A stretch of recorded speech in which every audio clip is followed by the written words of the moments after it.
Imaginez-vous dans un nouveau restaurant fraîchement ouvert. L'accueil est plaisant, la déco sympa et les plats sont succulents. Vous en parlez à des amis, ceux-ci sont ravis. Eux-mêmes vont conseiller ce resto à des membres de leur famille, à des amis et autres collègues. Et petit à petit, le restaurant commence à se faire connaître via ce que l'on appelle le bouche à oreille. Dans la majorité des cas, le restaurant ne vous aura pas payé un centime, ni même adressé un remerciement, alors que vous êtes à l'origine de peut-être plusieurs dizaines de clients, car tout cela s'est fait naturellement et de manière transparente. Eh bien, il existe un type d'entreprise qui utilise la puissante force du bouche à oreille pour se développer. Il s'agit du marketing relationnel, aussi appelé marketing de réseau ou MLM, pour multi-level marketing.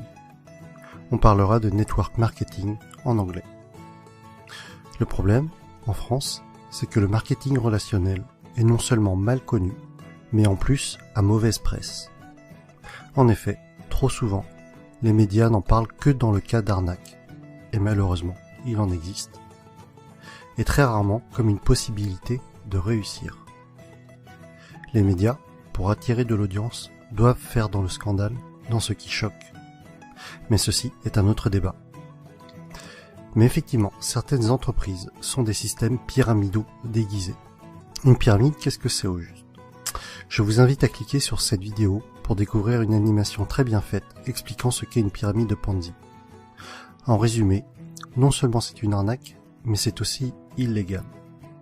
Le système est basé sur la promesse de faire de miraculeux retours sur investissement, juste avec de l'argent que tout nouvel entrant va apporter.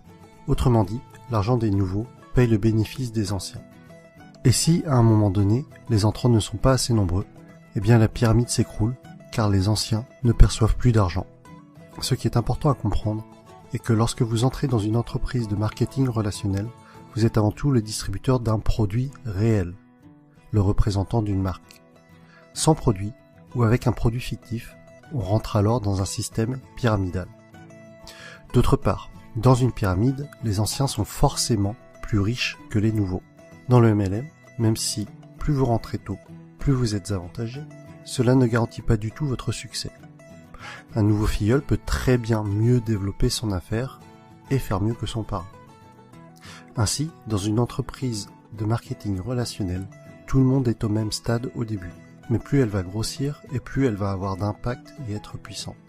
C'est vraiment la force du réseau qui fait qu'une MLM est puissante. Et Robert Kiyosaki insiste vraiment sur ce point dans le livre « L'entreprise du 21e siècle ». Le pouvoir n'est pas dans le produit, mais dans le réseau. Pour en revenir à ce que l'on évoquait au début de la vidéo, le bouche à oreille est le principal véhicule de communication d'une société de marketing relationnel, si bien qu'il n'y a pas ou peu de publicité. Et ce budget pub, qui est souvent faramineux pour les grandes entreprises, est reversé aux distributeurs et ou consacré à l'amélioration du produit, qui en général est excellent.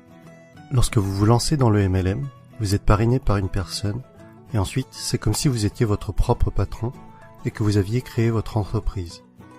Votre but et votre source de revenus vont être de deux types. Soit en parlant du produit autour de vous et en le revendant, soit en parrainant d'autres personnes qui elles-mêmes vont devenir distributeurs. Ainsi, le plus efficace et pour que votre entreprise soit réussie, tout ce que vous faites doit être duplicable. Votre filleul doit avoir les outils pour développer lui aussi son réseau. Dans tous les cas, ce qui est important à retenir est que le succès est partagé. Si votre filleul échoue, vous échouez d'une certaine façon. Votre succès est complètement tributaire du succès des personnes que vous aidez, de vos filleuls et des filleuls de vos filleuls.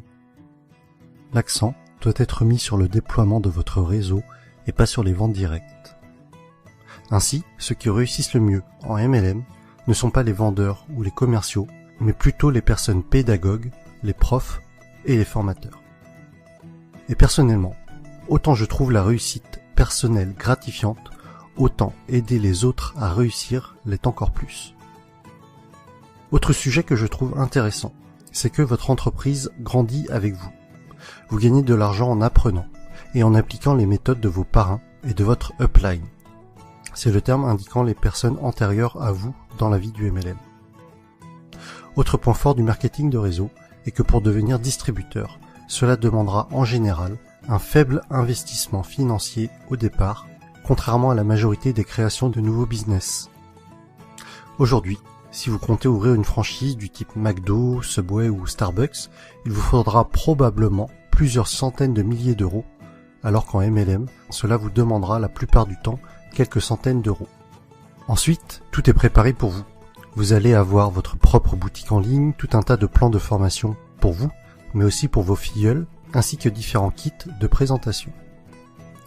Un autre point essentiel, et qui pour moi m'attire beaucoup, les entreprises de marketing relationnel offrent des paliers au niveau de leur plan de compensation.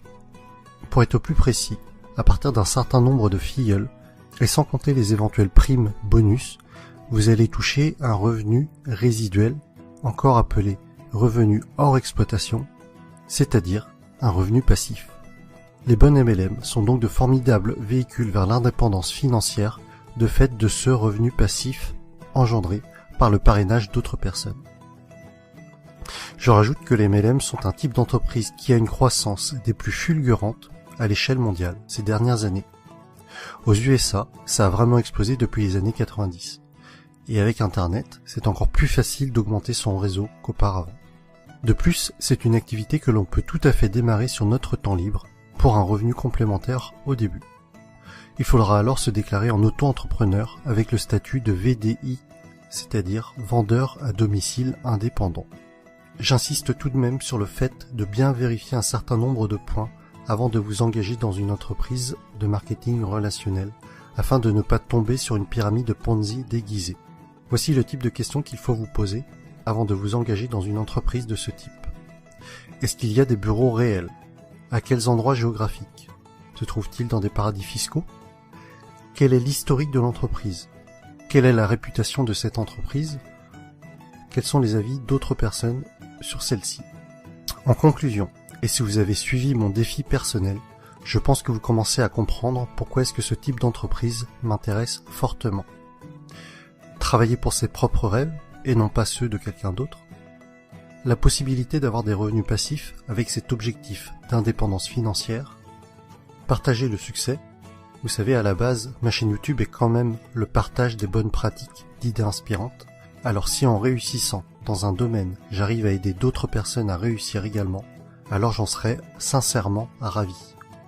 Autre point que l'on avait évoqué, c'était de gagner de l'argent tout en apprenant. Le message que j'y vois derrière cela est celui que Jim Rohn a souvent répété, que plus vous vous développerez personnellement, plus cela attirera le succès. Et enfin, des horaires libres. Cela signifie que je pourrais aller chercher ma fille à l'école. Et voilà pour cette vidéo sur le marketing relationnel.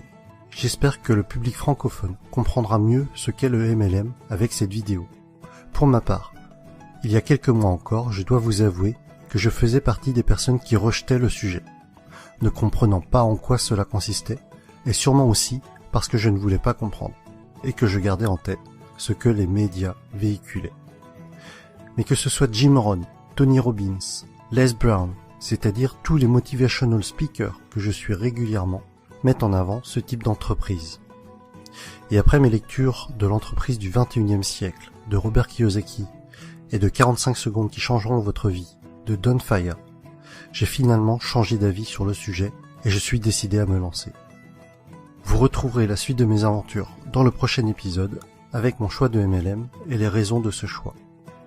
Si vous aussi, ce concept d'entreprise est nouveau pour vous et que cela vous intéresse ou qu'au contraire, vous y intéressez déjà, mettez-moi un pouce j'aime, partagez sur Facebook et abonnez-vous. À bientôt!